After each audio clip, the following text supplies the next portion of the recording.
Good morning, everyone. It's so nice to see a lot of faces in the auditorium, and anyone who is currently online and on the NISP campus, please do come down and join us in person. We'd love to have a really good representation of our community for our speakers here, our speaker today. So welcome to today's Grand Rounds. My name is Rebecca Muley, and I'm one of the Grand Rounds co-directors along with Drs. Alex Harris and Adita Lati. We won't be holding Grand Rounds next week due to the July 4th holiday, and then our next Grand Rounds will be held on July 10th and will be presented in person by Dr. Helen Mayberg. The title of her talk will be Theory to Practice, Decoding Multimodal Recovery Signals to Optimize DBS Treatment for Depression. If you would like to contact us to meet with one of the upcoming speakers or to suggest a speaker, please write to us at grandrounds@nisp.columbia.edu. We hope that you will join us. And new to our summer Grand Rounds, we are very excited to say we are bringing coffee and pastries. And so anyone who comes in person will, especially those early, will get to have a little treat before our Grand Rounds this summer. So special departmental announcements. The next NISP Investigator Town Hall will be on Tuesday, July 9th at 10 a.m. And also starting on Tuesday, July 9th at 2 p.m., there will be a new cycle of hybrid roundtable discussions with Dr. Roberto Luis Fernandez, Interim Vice Chair and Director of Research, together with HRPP representatives. Please consult the Insight website under the Safety Review tab of the HRPP section for the dates, times, and focus for each section. Before I introduce today's speaker, please join us to post any questions at any time if you are on Zoom using the Q&A feature at the bottom of the Zoom window. Don't use the chat, please use the Q&A. And if you are a trainee, please do put trainee at the beginning of your question and let us know if you would like to be promoted to a panelist so we can actually see your face and you can ask your question live. Today's Grand Rounds. It is my pleasure to welcome Dr. Alison Adcock, the director of the Duke Center for Cognitive Neuroscience and the interim director of the Duke Institute for Brain Sciences. Dr. Adcock is a psychiatrist and neuroscientist. She received her MD and PhD in neurobiology from Yale University and completed her residency in psychiatry at UCSF and her postdoctoral fellowship at the University of California, San Francisco, the San Francisco VA, and Stanford before joining Duke as faculty. Her work has been funded by NIDA, NIMH, NSF, Brain and Behavior Research Foundation, and the Alfred P. Sloan and Klingenstein Fellowships in the Neurosciences, and she has been honored by the National Academies of Science Kavli Fellowship, the 2012 National Academy of Sciences Seymour Benzer Lectureship, and the 2015 Applied Behavioral Analysis Institute B.F. Skinner Lectureship. Her research explores how changes in motivation can reveal mechanisms of memory through pioneering methods to regulate motivation and neuromodulatory states, with the aim of bringing these interventions into common clinical usage. Please join me in welcoming Dr. Adcock to the stage. Thank you.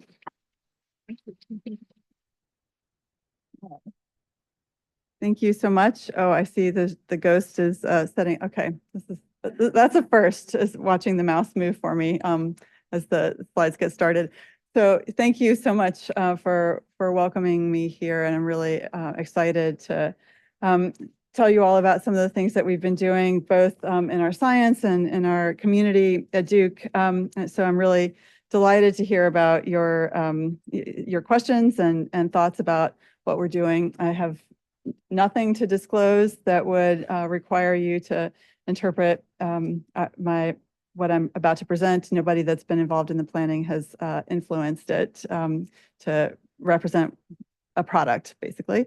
So I have these learning objectives that are relatively specific and then some more sort of general take home. So I'm going to talk about interrogative and imperative motivational states, and I'd like to introduce that vocabulary to you all, partly just to get people thinking about motivations as multiple states. And then I'm going to talk about a couple of different applications, clinical potential applications for cognitive neurostimulation, which is what we talk about when we say activation of neuromodulatory centers with thoughts and ideas. And then I'm going to describe some mechanisms for learning from neurofeedback generally to help you all think about where that fits in our repertoire of tools as clinicians.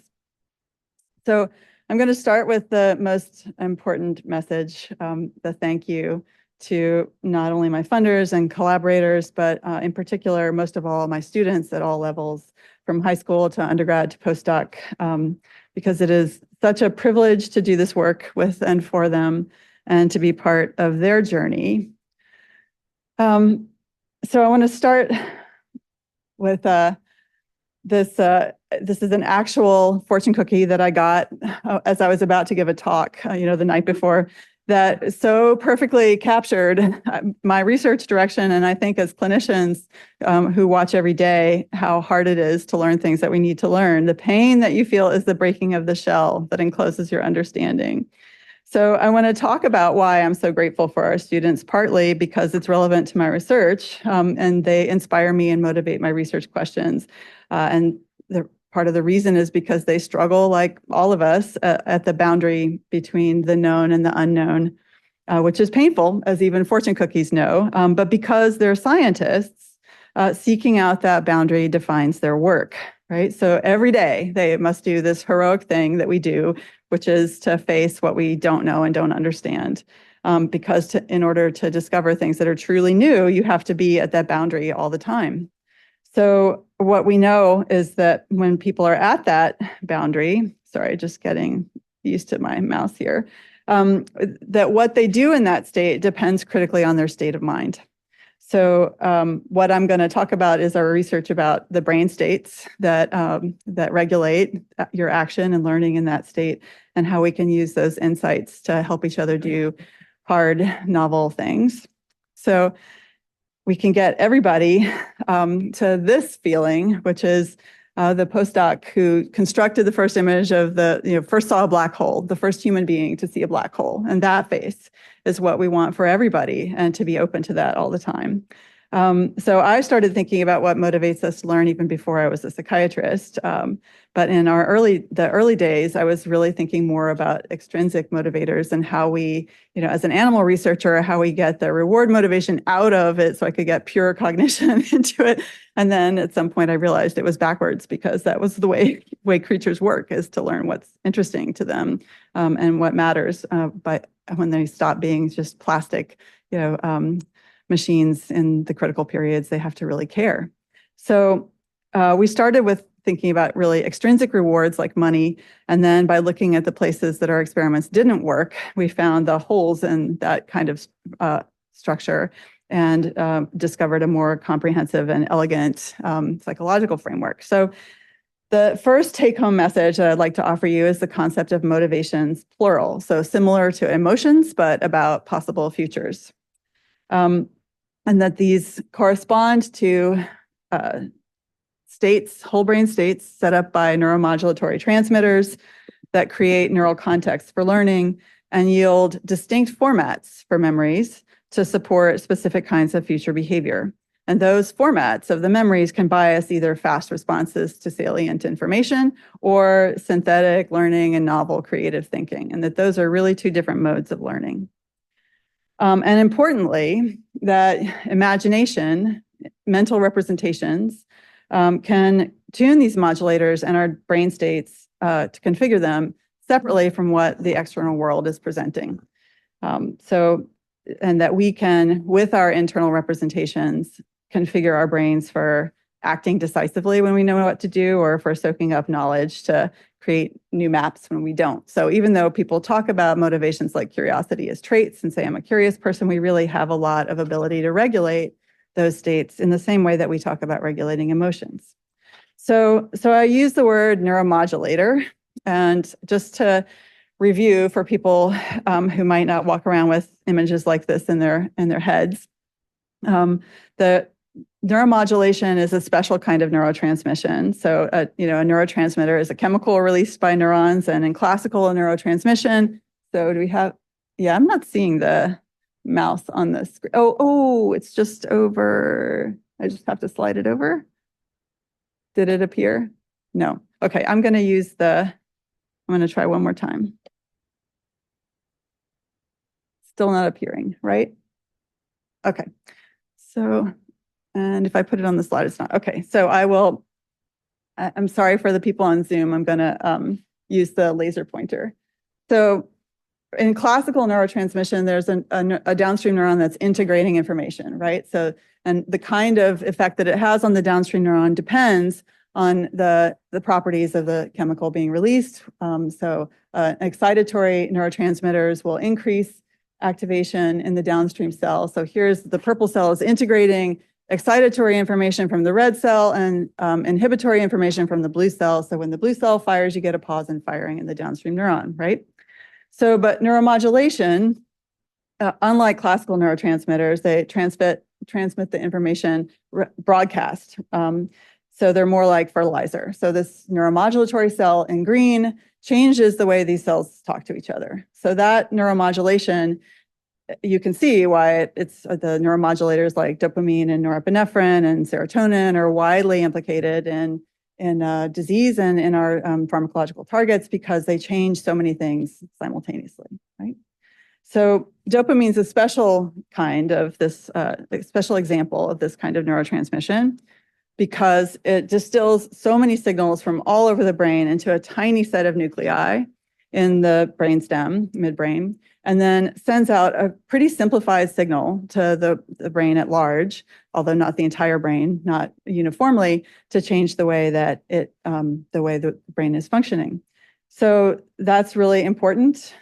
It's really important to understand how much information is going into these nuclei and how they reduce the signal and then transmit it back out so that they can have really big impacts on brain function.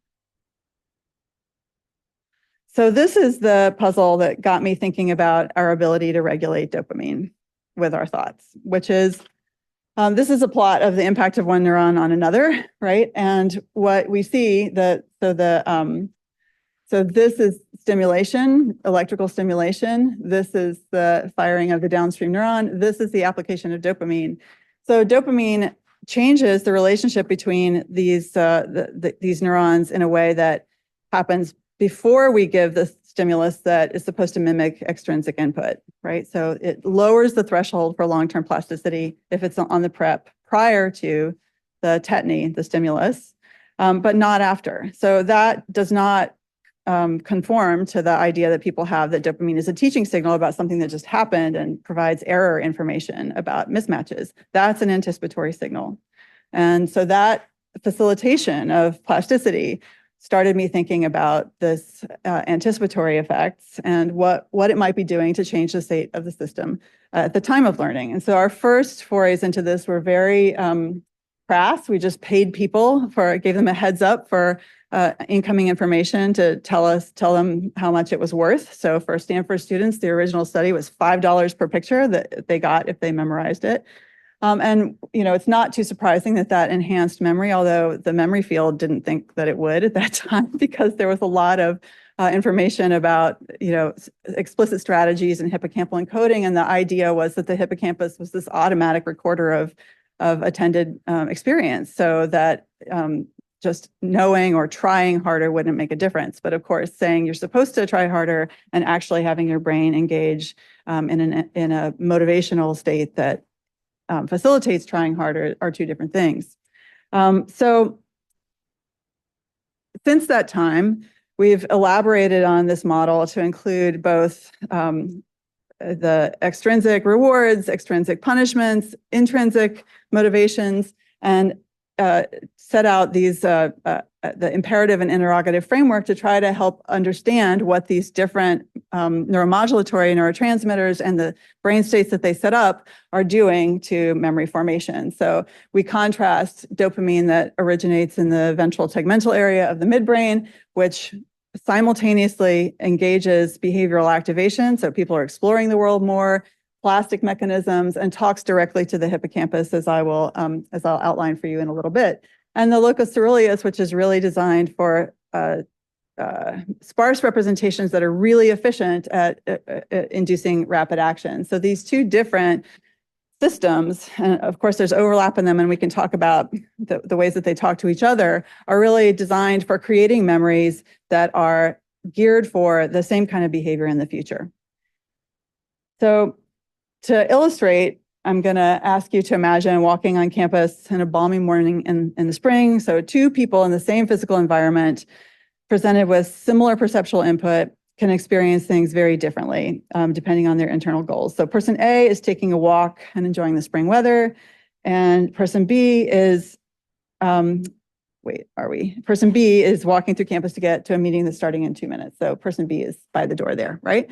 So person A may be able to pay more attention to the sensory environment, explore a little bit more, find the cherry blossoms rewarding, and they might take a more meandering path. Whereas person that's rushing to their meeting is focused on the singular goal of getting to the building, right? So that is not just a behavioral difference. Even if the behaviors are the same, the neuromodulatory states are different.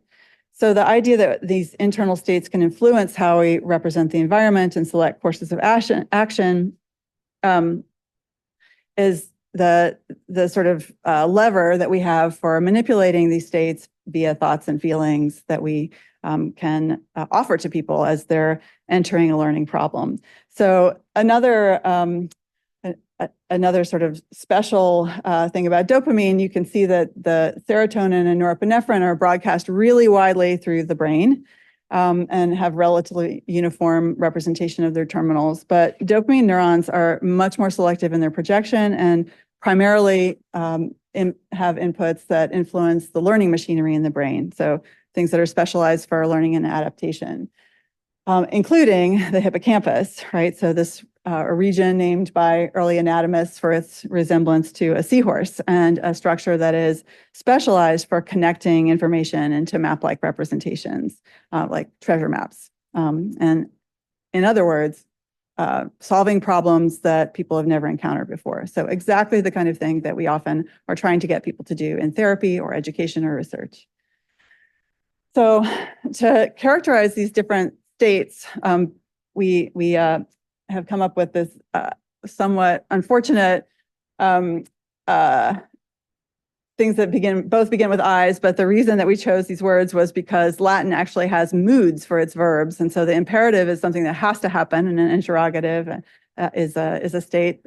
These are just sort of fancy tenses, but they so captured the relationship between the behavior and the memory formation, and just distinguished it from the valence account that we had come in with. So the imperative state is urgency, performance-oriented, restricted information seeking in support of a salient urgent goal, and more common in the threat of punishment and high stakes, which is where we first observed it. So it seems to be related to high norepinephrine tone based on skin conductance and activation of amygdala and the cortical medial temporal lobe involvement in memory encoding, whereas the interrogative motivational state is learning oriented with expansive information seeking in support of graded longer term goals. And it's more common in seeking rewards. However, we see that this is not a one-to-one mapping.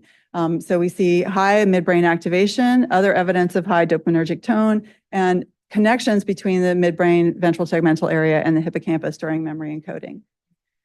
So this was the first clue, which is the very first extrinsic reward for a memory paper. We saw a very strong relationship between activation of the midbrain ventral tegmental area and the overall benefit that people got from rewards during learning. And you can see that there are some people are actually in the negative. So they have deflections, deactivation relative to baseline of the midbrain, and actually impairment on the motivated stims relative to the regular ones. And we see this in multiple different learning situations. So for some people, the rewards really don't work at all and may actually make things worse. So I'll come back to my obsession with figuring out why this is and who and in what moments we act this perverse way.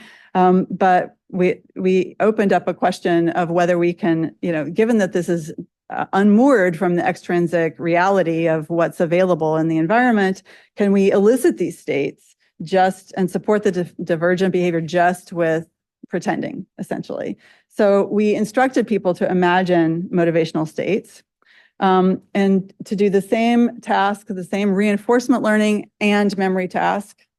Everybody was doing exactly the same task with exactly the same payoff structure and exactly the same understanding of when they would get paid and how long they would need to know the information. But one group was imagining that they were executing a heist so that finding the valuable art and which room it was in would result in a payoff because you had the art.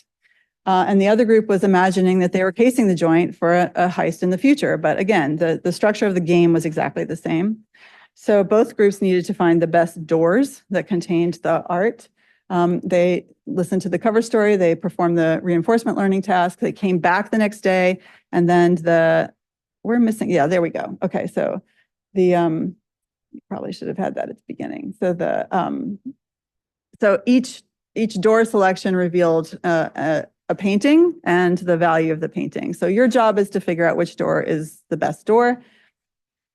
And then you come back the following day for some questionnaires, a recognition memory test that no one was expecting, and then get your bonus. And so you can track the value of the doors over time. We switched them up so that people would need to keep learning and we could examine their behavior. So let's see. I think at some point I had a more explanation about the varying doors. So you can have doors that are high in uncertainty and high in value. And so that's important to the kind of choices people make, right? So at the memory test, people told us whether it was old or new, whether they'd seen it before, and how much it was worth. And so what we see, and also where they saw the painting. Okay, so what we see is that the imperative motivational state makes people more efficient in finding their monetary rewards, even though they all get them the next day. And the interrogative motivational state makes people more receptive to the information that's presented when they see the image of the door. So so we've scanned this.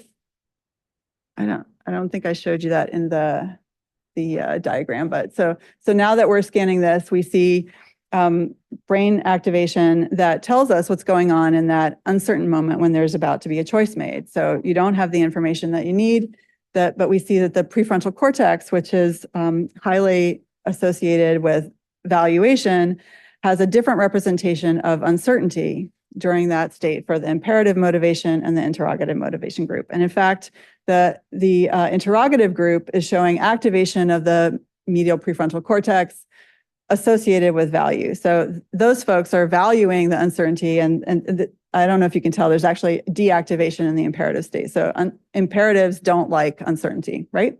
And we see that play out in the behavior. So when people are selecting doors, the people who are in the imperative state are seeking rewards, and the people who are in the interrogative state are seeking out uncertainty. So this openness to not knowing what's going on and collecting more information is something that we can manipulate just with an attitude, essentially, about what is important in the moment. And we have evidence that the brain is responding in these two states in the way that we've seen it respond with extrinsic rewards. These are preliminary data, but we see the same systems, the amygdala, LC, and cortical system activated during encoding of the trial unique images under the imperative motivation, and the VTA and hippocampus being activated in the interrogative motivation, so that we get these relationships between amygdala and memory for the stimulus in the imperative state, and between the VTA and memory for the stimulus in the interrogative state. So all of this, just created with an instruction and a pretend situation, is mapping onto the brain states that we've elicited with the extrinsic incentives and other learning tasks. So in summary, the sustained motivational states focused on urgent performance goals versus long-term goals are contexts for behavior that can bias exploration, exploitation choices, and that we see distinct neural roots to support successful memory encoding under these imperative and interrogative motivational states. So again, the idea that imagination can engage neuromodulation and configure your brain for the problem that's in front of you is a line of work that leads to more basic science questions about how this works and what it's evolved for, but also to a very clear clinical implication that we could get people to just activate these brain regions using imagination that they come up with on their own, and probably do it more efficiently than we could. So this emerged partly out of just getting frustrated with how often people failed to respond to the rewards that we knew should motivate them, right? If what you're after is midbrain activation and potentially dopamine influence on learning systems, why not just give people the opportunity to drive that? Everybody in this room knows what it's like to motivate yourself to do something. And so I really actually thought when we started this experiment that people would just be able to do it. If we said emulate being motivated, they would activate midbrain spontaneously. Okay, maybe not lying in a big metal tube in a hospital, but so that, and in fact, so if you had to guess whether you would be able to do this, what's your sense of whether you yourself would be able to drive activation of your midbrain by thinking about how to get yourself motivated? No. Very mixed. Yeah. So I was wrong. I mean, so at the baseline, people were not able to just create the feeling of being motivated in a way that activated midbrain regions. So this is the probabilistic atlas that we use to select the regions that we're reading from. And we at baseline, we gave people just a little bit of information about what the system was for, that we thought it was related to motivation. We didn't make a valence argument about rewards or punishments. We just talked about motivation. And then got, Zippo. But so then the intervention was just to give them access to the activation of midbrain in the setting, in the ROI that I showed you before. And to contrast that with a rest condition where they're watching a stimulus. So this is a thermometer device, right, that tells them how active their midbrain is. This one just fluctuates relatively rhythmically so that they can watch it and get the same sensory input. And then the count condition is just mental activity that we contrast. So we have both of those baselines, right? So we give them about 20 minutes of training. It's not very much. 3 cycles of on and off of cycling through those for 20 seconds each. So the critical result is, we have a, I don't know if that came up before. I seem to have skipped it. So, right, so during the, I've skipped the slide for efficiency, which then which backfired because I went looking for it. So during the training, we see activation of the midbrain, which you would expect because this is reward processing and feedback processing, right? And there was a sort of at the beginning, and now I'm going to go to the contrast here. So there's an onset response. So the first half of that 20 seconds, you see a reward or a midbrain response, and then it tapers off during training, okay? So the critical result was what happened when we took the feedback away and we asked people to do the same thing. And so notice that this is not an enriched stimulus. It's a white square with no reward associations because it hasn't been shown during training. And when it came on, people were just supposed to reflect on the thing that worked previously and do it again. And they were able to sustain midbrain activation over the course of 20 seconds. And we have it divided like this so that you can see that this is not an onset response. And in fact, it gets bigger as you go forward. So that post-test is not, so this was a big puzzle because it's not transfer of reinforcement learning from some setting where it's working really well to a setting where it works less well. This is actually more robust than the activation that we saw during the feedback when people were practicing, okay? So, and I have ideas about why that is, which I'd be happy to talk about. These are the kinds of things people talked about. They imagined physical activity, although we were careful to tell them not to actually get physically active in the scanner, of course, but imagining runs that were successful, phrases, coaches talking to them, again, not always positive, sometimes really sort of, coaching can be negative, but so this one that we've put up here is relatively positive still. You can do it, but some of them were quite sort of on the verging on bullying, right? But my favorite, running down a line where thousands of people were giving me high fives. So this kind of like, what is it like to be in this state is something that I think we can really think about expanding to work outside of the scanner. So if people are interested in thinking about our controls, I can go into more detail about this, but we did a lot of work to convince reviewers that this was really learning. And we show that the difference between the pre-test and the post-test, their relationships to the training interval and how people are learning from that are really interesting in terms of learning mechanisms. But the big bottom line is that none of our controls created this gain between pre and post in the absence of the feedback. So this is people really just generating mental imagery that drives these systems. And Finally, we also looked at how midbrain neurofeedback training affected neural networks more broadly. To do so, we used functional connectivity analyses. We analyzed changes in connectivity between the midbrain, nucleus accumbens, dorsal striatum, and the hippocampus, all of which received dopamine projections. During feedback training, we saw heightened connectivity between the midbrain and the striatum, which is essential to learning from feedback. In contrast, connectivity with the hippocampus, which is well known for its role in long-term memory, began during training and was also evident in the post-test. So, changes evident in the connectivity analyses suggest that dopamine networks are adapting during training. Okay. So once again, in terms of learning systems, we have activation, the connectivity between the midbrain and the striatal systems that we think are involved in feedback learning was prominent during the training phase. And then relationships between the midbrain and the hippocampus became prominent during the post-test when there was no feedback processing. And you can interpret this either as retrieval from memory or influence over the hippocampus. The bold activation is consistent with both. So we have a colleague, we ourselves have taken this to ADHD. So we have a trial in adults, which was 4 sessions, which we did because we weren't sure whether the ADHD adults would be able to engage in this.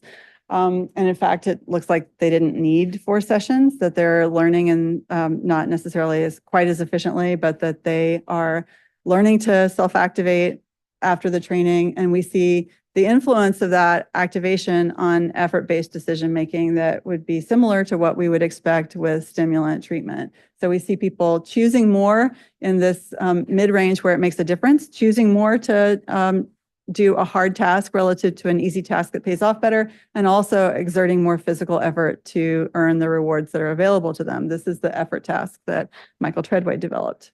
Okay. So in ADHD, we see people learning to do it. We see an impact on behavior. We have a colleague, Laurel Morris at Sinai, who did the same paradigm in people with depression and healthy controls. She replicated our healthy controls findings, but the folks with depression are not actually learning to do this in the same way. And if you look at the things that they're using to create this state for themselves, there are lots of shoulds and lots of ought tos, and not a lot of affectively laden motivational words. So if people want to think more about real-time fMRI, we can go through how it works, but I'm going to move ahead just to think a little bit more about the use of these modalities. One of the things that people are often concerned about when we talk about using MRI feedback is how much is this going to cost? And is this really, truly a scalable intervention?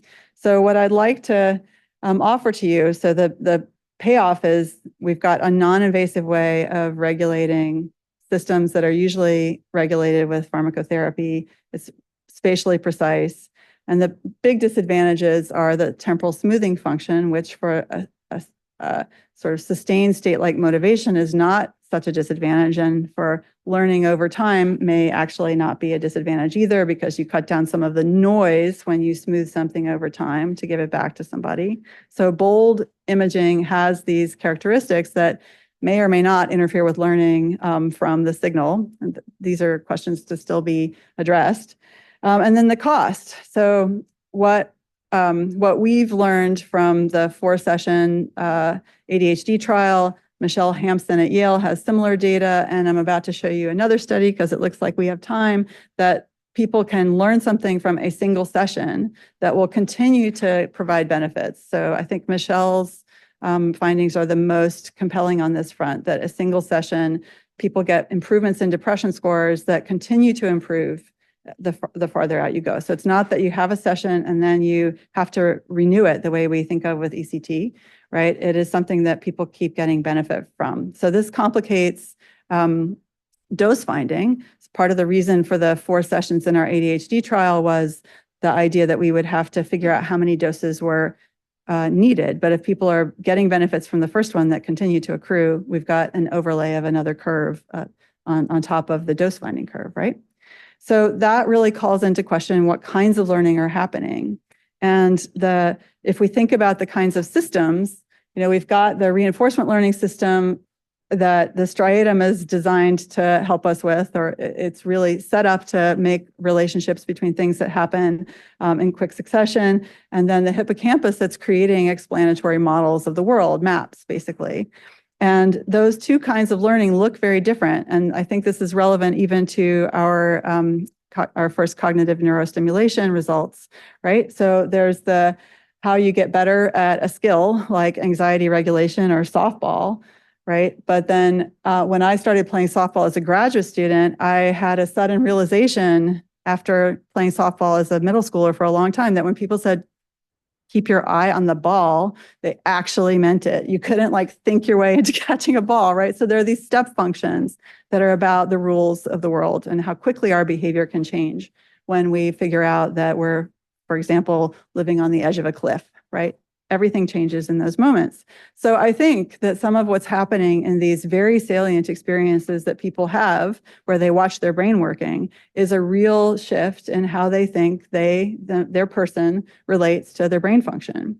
And that is something that they carry with them. And we've heard from people that have participated in these studies, they carry with them all the time. So the folks that were in the cognitive neurostimulation study say they refer back to it when they think about whether they need to get motivated for something and whether they have efficacy over that kind of regulation. So the idea that you could have this effect that was not about teaching somebody a new skill or how to use their brain or what kinds of CBT skills was the driver for this relatively small scale proof of concept study that just gave people who had been through a trial of cognitive behavioral therapy access to what their brain did when they used the skills in the scanner. So they had all graduated from the same trial. So my graduate student, Kate McDuffie, came up with this autobiology as a way of understanding your own physical self and how it relates to you. So we used anterior cingulate. So this is not conceptually related to the neuromodulation that I've talked about previously, but I think for clinicians is really important, right? So this was just the place that was going to give us the best signal, the seat of human suffering that we know is going to give people good feedback. And then the outcome was how frequently and how efficacious they felt their CBT strategies were after watching them work on their brain.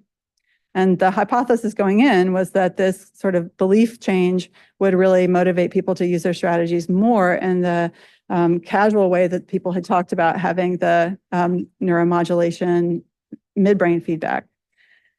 So the whole study was set up to give people really good, high quality feedback about the utility of their CBT strategies. We sat individually and tailored a list for them of cues so that they could retrieve a painful memory and then use a strategy that they had learned in CBT to regulate their distress about that incident. We, of course, ruled out breathing changes, relaxation, things that affected their physical body. So, and we gave them feedback that was basically static. So they had a session that they cycled through the cue, the strategy, and this feedback was dynamic to capture people's attention, but it was really a summation of the whole period, so that they really got as much signal to noise in the effect as possible. Okay, so not minutely with good temporal precision, a summary of did it work or not. And so then the magnitude of these responses is what we refer to as strength of feedback. So again, my sort of simple-minded hypothesis that people were just gonna do this more was actually less impressive than what they did do with the information. So the bottom line is that they selected the things that worked going forward and didn't do the ones that, so we didn't get so these are just in the moment ratings of their efficacy and how they understood whether those strategies were working for them. The emotionality of the stimuli, this is just a control condition.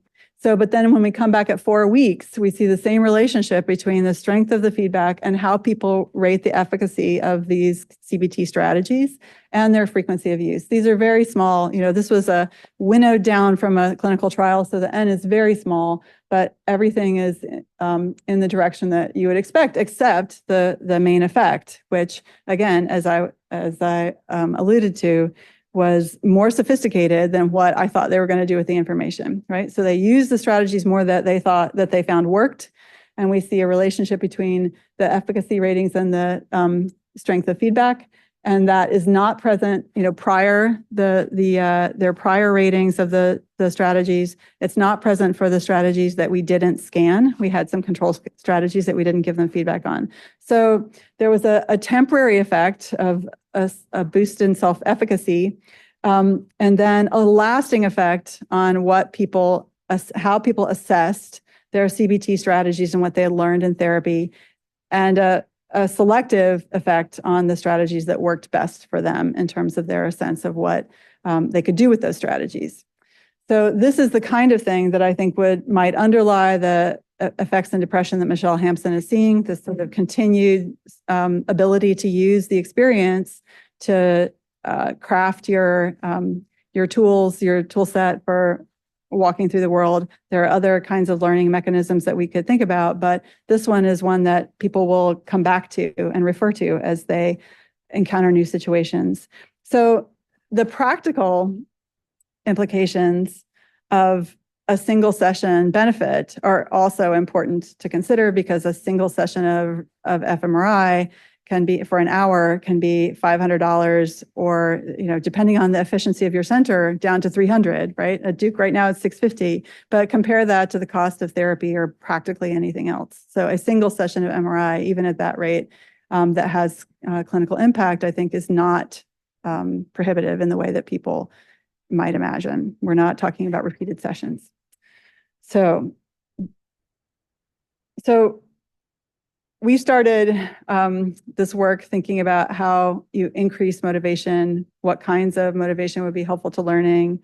But the interesting places where our straightforward predictions about reward and dopamine and memory encoding in the hippocampus failed and led us to a more interesting and rich set of a framework for understanding multiple motivational states and how they relate to neuromodulators, so that instead of pushing people towards some ideal, we're able to precisely match brain states to optimally configure the brain for a particular learning problem, right? So for seeking out the edge of our knowledge versus practicing things that we know how to do well.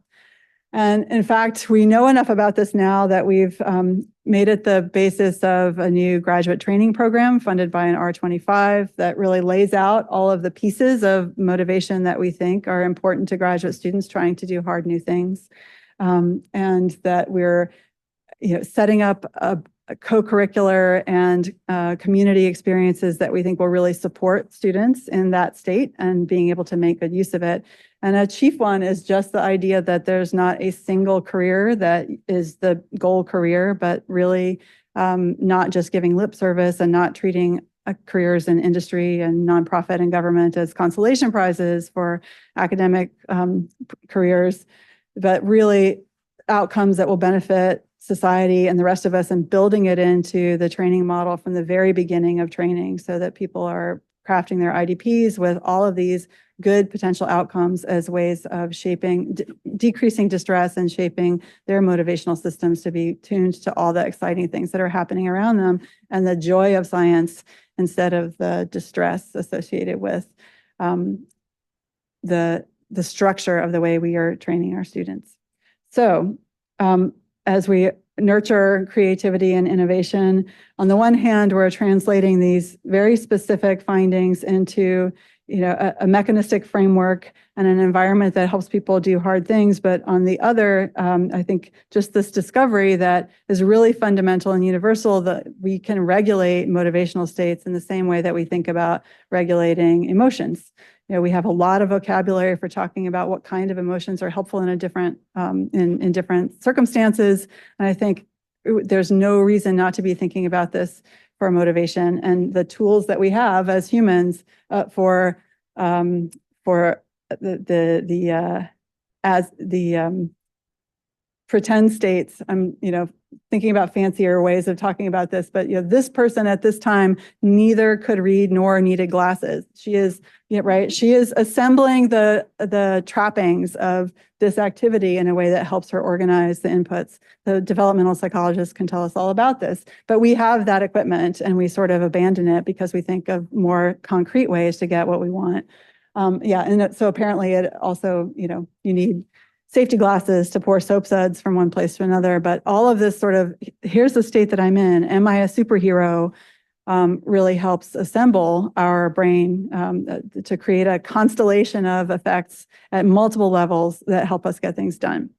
So I'm encouraging people to think about motivation as something that we can regulate and that may need to be part of our regulation strategies, because the present moment is not all there is, right? Sometimes it helps to restrict what you're thinking about to the present moment. But as humans who think long term, that's rarely enough to get us where we want to go. So I'm at 11:48, and I'm happy to talk more about any of this that I went through quickly and would love to hear your questions. So thank you very much.